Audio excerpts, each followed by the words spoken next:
એમ સંતો જ્યારે અવતાર લે છે, મહાપુરુષો જ્યારે અવતાર લે છે, ત્યારે કોઈ જાતિ પાતિનો ભેદભાવ રાખ્યા વગર ઈ ઊંચા ઘરે અવતરે, નીચા ઘરે અવતરે. ઊંચું નીચું ઈશ્વરના દરબારમાં નથી, ઈ તો મેં તમે અહીંયા બનાવ્યું છે.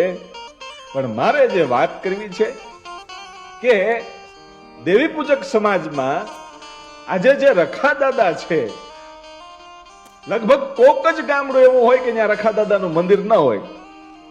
પણ એ રખા દાદા છે કોણ, એનું પ્રાગટ્ય કેવી રીતે થયું અને એનો ઇતિહાસ શું છે, એની આપણે જરાક નજર કરવી છે.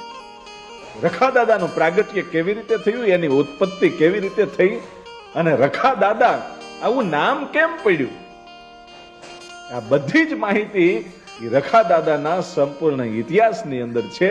એની આપણે વાત કરવી છે કે ઉમરાળા તાલુકાનું જે ચોગઠ નામનું ગામ છે, એ ચોગઠ ગામમાં દેવી પૂજક ગોહિલ પરિવારની માલપા અરજણ દાદા, અને એ અરજણ દાદા છે એમ કહેવાય છે કે ખૂબ ભક્તિવાળા માણસ છે.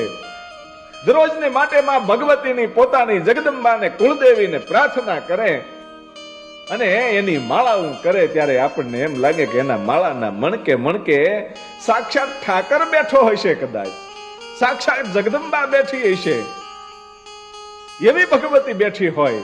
અને એવી ભગવતીની એની ઉપર મેર કે સાક્ષાત એ અરજણ દાદાની હારે વાતું કરે, એવો ભક્તિવાળો માણસ. અને ધીરે ધીરે એ અરજણ દાદા અને એને ઘેરે એક દીકરાનો જન્મ થયો, એટલે એનું નામ વશરામ